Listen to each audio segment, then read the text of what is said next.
Conteúdo concreto. Cultura, educação e pesquisa em um papo informal, descomplicando o conhecimento. Olá, você! Meu nome é Kleber Pereira e nós estamos aqui em mais um Conteúdo Concreto. Esse programa que é feito numa parceria do site saladacult.com.br com a Rádio Erge, a nossa querida, amada, salve, salve, Rádio Erge. Nós estamos aqui hoje para poder falar de um papo que é super pertinente no momento que a gente está vivendo, né?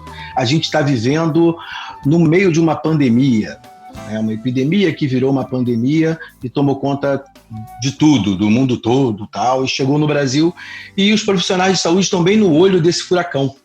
A gente já tinha combinado aqui com algumas companheiras, parceiras da UERJ, de bater um papo sobre esse assunto, que é cuidando de quem cuida, e nada mais pertinente e relevante do que usar esse momento para a gente poder conversar um pouco sobre isso. Para poder conversar sobre esse papo, eu estou aqui com a minha companheira, a menina Batuta, garota legal da Faculdade de Comunicação da UERJ, Helena Gomes. Fala, Helena. Fala, Kleber. Tudo bem? É um prazer estar aqui, mas eu queria mesmo era estar no estúdio pertinho de vocês. Parte disso, faz parte do processo. A gente está fazendo agora o que os podcasters sempre fizeram, né? Que é essa coisa de estar no remoto, né? Mas a gente que está acostumado com o estúdio sabe o quanto esse calor humano faz diferença, né? Mas vamos conseguir esse retorno aí. E para poder falar sobre esse tema, nós não estamos sozinhos, não. Estamos aqui também com a professora Eloá Carvalho. Tudo bom, Eloá? Tudo bem, Kleber. Como é que você está? Tranquilo? Graças a Deus. Eu gostaria, já no primeiro momento, de agradecer o convite, da gente estar junto aqui nesse momento. É muito importante, né, a gente poder estar junto novamente. Também estou com a Helena. Eu gostaria de estar presencialmente lá no estúdio, né? Também sinto falta desse calor humano, mas já que não podemos, né? Vamos fazer desse jeito remoto mesmo. E fala pra gente, Eloá, de onde você fala, qual é a tua função lá na UERJ, como é essa carreira tua? Eu sou professora, Kleber, da Faculdade de Enfermagem, né? Eu sou professora adjunta do Departamento de Enfermagem e Saúde Pública. Legal. E para poder conversar com a gente, por último, mas não menos importante, a professora Norma Dantas. Fala, Norma, tudo bem, minha querida? Fala aí de onde você fala, quem você é, se apresenta para a galera. Olá, então, eu sou a professora Norma Valéria, sou do Departamento de Enfermagem Médico-Cirúrgica, sou professora titular e é um prazer estar de volta no seu programa e agradeço a equipe da Rádio UERJ, você em especial, pelo convite, né? Muito obrigada. Não, muito bom ter vocês aqui, né? A gente bateu um papo há um tempo atrás que foi muito bom. E aí eu quero já começar a falar com vocês, né? Vou aproveitar a Norma e já pegar direto. Norma, como é que é essa coisa dos desafios que a gente tem enfrentado hoje, né? Sobretudo acho que no âmbito da saúde mental, né? Do coletivo de profissionais de saúde e os enfermeiros, então, nem se fala, né? Como é que é isso para vocês? Como isso impacta a vida dessas pessoas que estão na saúde, tendo que trabalhar na ponta da linha ali com pessoas que estão à beira da morte, né? E você tem que cuidar, resgatar. Como é que é isso? Então, Kleber, eu sou da linha do trabalho e subjetividade. Então, minhas pesquisas e minha atuação vem toda nessa área do estudo do mundo do trabalho e impacto na subjetividade dos trabalhadores. E bem antes da pandemia, né, lá já no começo dos anos 2000, a gente vem assistindo à precarização do sistema de saúde. Então, a falta de material, falta de pessoal, subdimensionamento da equipe de enfermagem, o não investimento nas estruturas físicas, né, e nos equipamentos. Então, isso tem impactado muito na subjetividade dos trabalhadores, levando comprovadamente ao sofrimento psíquico. Só que com o advento da pandemia, o que a gente observa é a potencialização desse sofrimento por falta de desabastecimento de equipamentos de proteção individual, por conta da estreita relação com o sofrimento humano, com esse processo de morte e morrer muito intenso, com as condições de descanso, de pausa dos trabalhadores. Está na mídia aí como que é inadequado esses hospitais de campanha em termos do descanso, do local de alimentação do trabalhador, enfim, as condições que já não estavam boas, agora se potencializou com a pandemia, pelos múltiplos aspectos, né? Pelo sofrimento das pessoas que adoecem em suas famílias, pela falta de infraestrutura, pelo desconhecimento a respeito desse vírus. Então, o contexto não está favorável mesmo, e os trabalhadores têm adoecido e muitos ido a óbito. Eloá, a Norma colocou muito bem as condições precárias de trabalho quanto um dos problemas que certamente já invadem a categoria de vocês, o trabalho que vocês geralmente ocupam, né? Mas uma outra coisa me chama também a atenção e acho que tem muito a ver com o que a Norma já começou a trazer. Se sabe que é um trabalho inóspito, né? Porque existem trabalhos que são mais complicados, né? Mais insalubres, mais perigosos. Se já se sabe, por que não tem uma rede para cuidar disso, para poder tratar disso? Vocês sentem falta disso? Existe uma rede? Como é que é isso? Kleber, eu acho que na realidade foi quando a gente conversou, da outra vez que nós conversamos, nós salientamos essa questão, justamente porque falta essa rede, né? Porque falta esse apoio, falta um pouco essa preocupação do cuidar de quem cuida, né?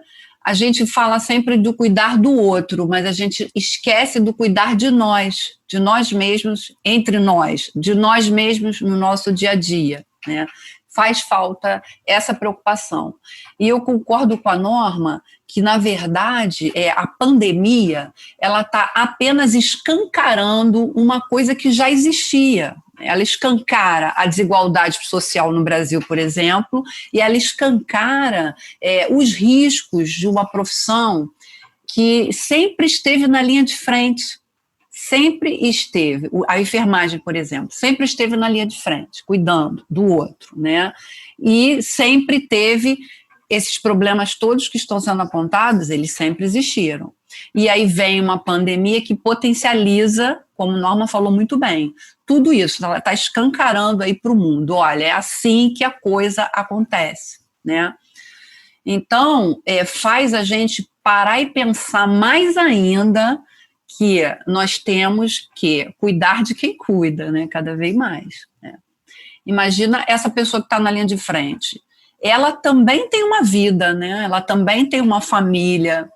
E quando você aborda a questão da saúde mental, eu concordo com tudo que Norma colocou e eu acrescentaria mais uma questão, né? Imagina as contradições que essas pessoas têm, porque elas estão lá cuidando do outro, com maior preocupação, mas elas têm uma família, elas têm que voltar para casa.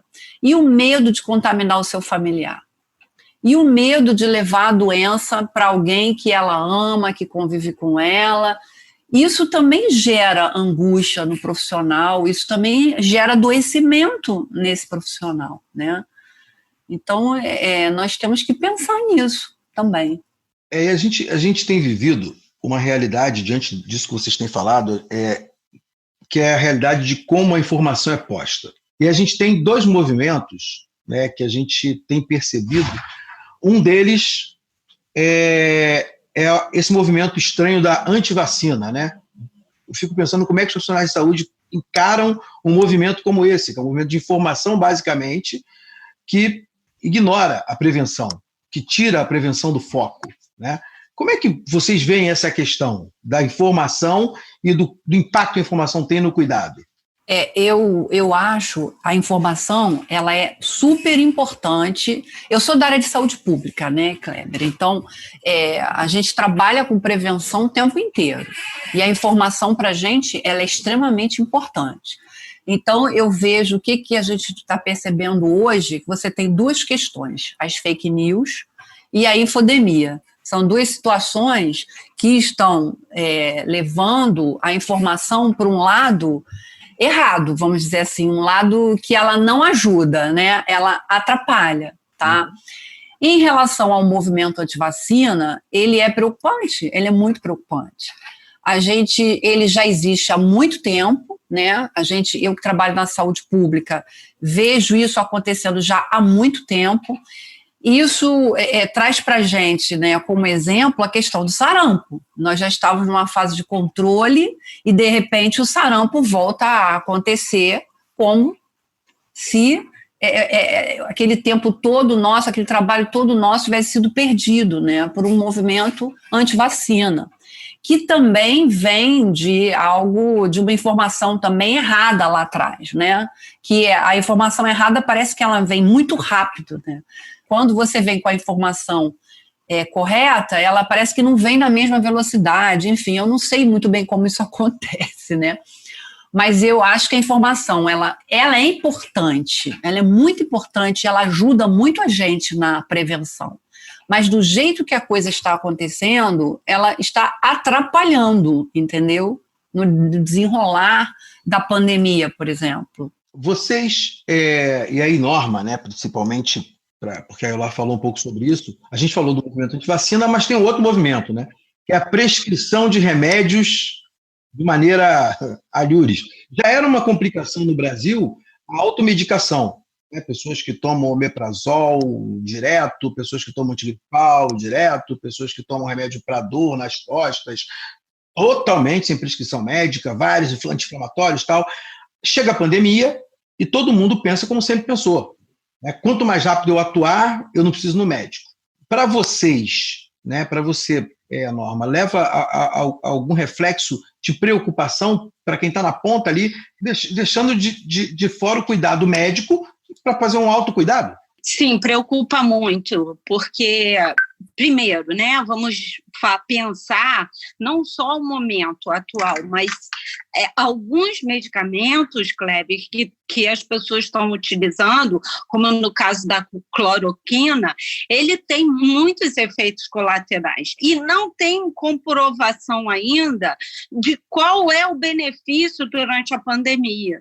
E aí o cara sai, né, por conta de 1000 situações, o sistema imunológico dele responde, e depois que ele se cura da Covid-19, ele está com uma série de efeitos colaterais, como insuficiência renal, problema na retina, articular, entre outros. Então, essa também é outro aspecto de sofrimento do trabalhador de enfermagem, porque ele sabe que aquilo não está correto, além disso, não há uma articulação entre as políticas públicas em nível federal, estadual e municipal, e o trabalhador ele fica abandonado à própria sorte em termos de políticas públicas. E vocês estão trazendo, acho que é um campo de ansiedade, não é, Eló? Para quem está no trabalho, porque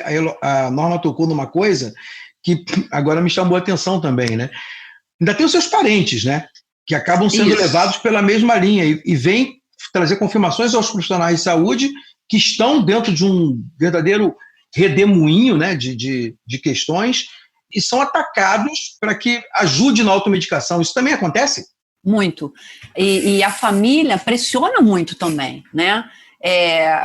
Como você é da área, você não consegue, você não pode trazer para mim, e aí você tem que explicar, não, eu não vou fazer isso porque isso não tem comprovação científica, né? E a gente está vendo uma questão também, Kleber, que preocupa muito, que é o uso político da pandemia, é o uso político das medicações, né? Das prescrições medicamentosas. E algumas pessoas não percebem isso, e outras fazem uso disso fortemente, né? Então, imagina esse profissional de saúde que está ali no meio dessa confusão toda, né? Com toda essa angústia, frente a uma doença nova, que tem pouquíssimas, praticamente nada de comprovado. A gente não tem um tratamento hoje que se diga que comprovadamente é o ideal. A gente não tem uma vacina ainda que se diga essa é boa, a gente pode usar. Então, nós estamos aprendendo o dia a dia com essa pandemia, né? E você é pressionado por todos os lados, né? Você é pressionado pelo seu familiar, você é pressionado pelo paciente, pelo colega, pela informação, pela infodemia, enfim. Esse profissional, ele tem angústia, muita angústia, diariamente, entendeu? É bem complicado. Né? Helena, está conosco, Helena? Eu estou aqui, eu queria até complementar a fala da Eloá, né, sobre essa infodemia, que o problema é justamente o excesso de informações que a gente tem entre notícias falsas e notícias verdadeiras. A gente acaba não sabendo em quem acreditar, né? O presidente fala uma coisa, mas os profissionais da saúde, da enfermagem falam outras, então a gente acaba tendo essa mistura das questões de saúde com as questões políticas, que às vezes acabam servindo para atender a certos interesses, e às vezes até interesses particulares, né, de quem está no poder. E aí fica a questão, como é que a gente lida, como é que a gente combate, né, essas informações falsas que não têm comprovação científica. E isso é muito perigoso nesse momento de pandemia mundial, ter essas pessoas que negam a ciência, que negam os estudos científicos, né? Então é uma questão muito complicada, como é que a gente pode combater essas questões, né, de negacionistas, de informações falsas, enfim. Helena é da área da comunicação, né, Helena? Você tem sido instruída pelos professores da comunicação, por quem tem trazido conteúdo sobre o que é essa guerra, qual é o papel da imprensa nisso? Então, a gente sempre, da área de comunicação, sempre busca as informações verdadeiras, mas fica sempre uma confusão entre os políticos e a saúde, né? A gente fica no meio desse furacão aí, né? Eu acrescentaria que talvez uma estratégia para a gente poder trabalhar nessa linha, né, fosse, inclusive, a parte da educação permanente, que você está capacitando esse profissional o tempo inteiro, e que você pudesse ter, como a gente não tem o D-Saúde na UERJ, por exemplo, setores, né, dentro das unidades, dentro do município, e que tivesse aberto para poder conversar com esse trabalhador, discutir, tentar entender os problemas, né, que esse trabalhador tem no seu local de trabalho, para tentar minimizá-los. Tá? E eu também acho que Norma tem razão, acho que nós mesmos precisamos nos conscientizar que a gente precisa se cuidar. Eu acho que a gente tem uma coisa assim meio heróica, né, de não, eu vou cuidar do outro e aí eu nunca olho para mim, né? Eu às vezes fico brincando com os professores lá na faculdade, porque a gente fala o tempo inteiro de cuidados com a saúde. Vamos conversar com os alunos, temos que falar com os usuários do SUS, mas a gente está fazendo isso? Essa é a pergunta, né? Eu digo que ele não pode ser sedentário, mas eu estou sendo sedentária? Eu digo que ele tem que fazer uma dieta alimentar assim, eu estou fazendo isso, né? Então, nós também precisamos nos conscientizar de que a gente precisa se cuidar, para a gente estar bem e poder cuidar do outro. Né? E aí eu entendo no conceito ampliado de saúde, né? Não é simplesmente a ausência de doença, é se cuidar em todos os níveis, né? A questão é a saúde mental, é o corpo, é você fazer exercício, é você ter lazer, entendeu? É você ter o seu trabalho, é você conseguir se locomover pela cidade bem, entende? Para mim, tudo isso influencia na sua saúde. O estresse é super importante, a gente tentar reduzir, minimizar o estresse. Eu sei que não é fácil, né? Porque falar é muito fácil, né? O difícil é você conseguir fazer. Mas a gente precisa tentar fazer isso na nossa vida, né? No dia a dia, para poder se conscientizar de que a minha saúde é importante, eu preciso cuidar dela, para eu estar bem e poder cuidar do outro também, né?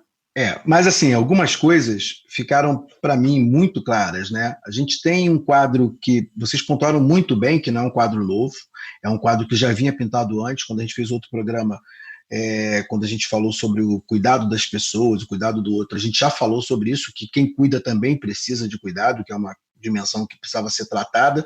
Na pandemia, eu acho que isso só explodiu no meio da nossa cara, mas é uma coisa que vem de muito tempo. Isso é uma questão. Uma outra questão é a questão do descaso, da possibilidade de ser, enquanto profissional de saúde, abandonado. Mas uma coisa que vocês falaram me chamou bastante atenção, né? Porque a gente acaba não pensando muito nisso, né?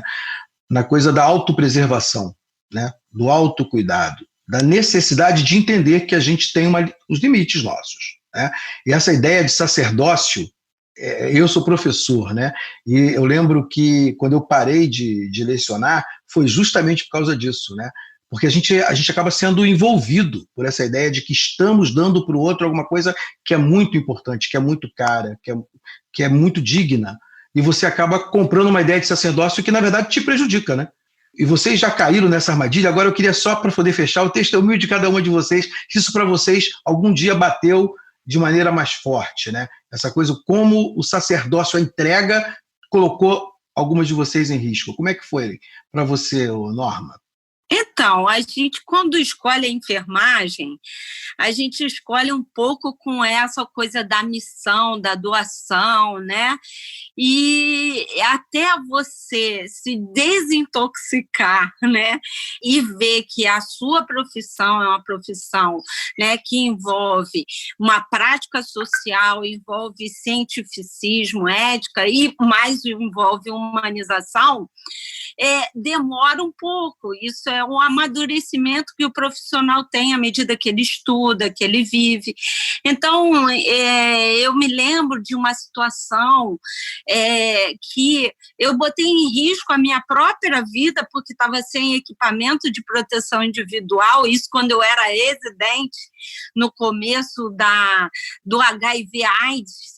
E, assim, eu vi uma pessoa sufocando com vômito, né? E, assim, imediatamente eu me lembro que eu calcei a luva, mas, assim, não pensei duas vezes. Introduzia o catéter nasogástrico para tentar salvar a vida. Então, eu acho que você briga muito entre a racionalidade e a questão da doação, da humanização, Eu tinha que ter colocado um óculos ali, eu tinha que ter colocado uma máscara, só pensei na luva, né, e em não sufocar, não deixar aquela mulher sufocar. Então, mas à medida que você vai evoluindo, amadurecendo e estudando, você consegue equilibrar essas duas partes, né?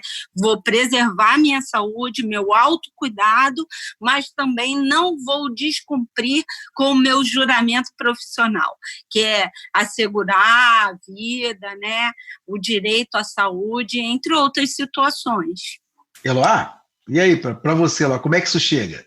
Eu tive uma situação muito semelhante com a da Norma, né? E essas coisas acontecem justamente quando a gente está iniciando a nossa vida, né, profissional, porque você vai com aquela vontade, né? Eu vou cuidar e eu tenho que cuidar e é isso que eu tenho que fazer, foi isso que eu jurei, foi logo no meu primeiro emprego também, e eu também tinha um paciente, logo no meu primeiro emprego, né, antes de eu entrar de fato para a saúde pública, e era um paciente que tinha uma traqueostomia e ele também estava sufocando, né, e aí eu corri para aspirar e eu só pensei que eu tinha que tirá-lo daquela situação. Também negligenciei comigo mesma, né, naquele momento, mas eu tirei, né, ele daquela situação. E assim, eu concordo com a Norma, a gente faz essas coisas inicialmente, mas depois você começa a pensar que você tem que equilibrar, que você tem que ter realmente uma equação. Eu vou cuidar do outro, sim, com todos os cuidados, mas eu também tenho que me preservar, porque para eu estar bem e poder cuidar do outro, né? Eu acho que isso é comum acontecer na nossa vida profissional logo no começo, porque a gente vai com tanta vontade de cuidar do outro, né, com tanta preocupação, que muitas vezes a gente se coloca também de lado, né? Como aquela coisa de você às vezes trabalhar em 2 empregos e sair de um para o outro e você não se alimenta, você não dorme o tempo suficiente, você vai se desgastando, e quando você vê, você está doente, né? E por que eu estou doente? E aí para pensar, o que você fez esse tempo todo? Você se cuidou, né? Então, acho que com o tempo você começa a olhar para você e dizer, não, peraí, eu tenho que estar bem para poder também fazer o bem para o outro, né? Porque se eu não estiver bem, eu não tenho como cuidar. Não vou cuidar bem, né? Então, isso também aconteceu comigo no início da minha profissão. Bem, nosso tempo não dura para sempre. Eu queria agradecer as professoras Eloá e a professora Norma. Muito obrigado pelo papo. Queria agradecer a Helena pela parceria. Coloca suas palavras finais aí, Helena. Eu que agradeço. É sempre bom estar aqui, né, para contribuir com essa conversa rica e super atual, né? É isso aí. Para você que ficou com a gente ligadinho, curtindo, aproveitando, fica com Deus e até a próxima. Conteúdo concreto. Produção Rádio UERJ e Salada Cult. Realização Centro de Tecnologia Educacional, CTE.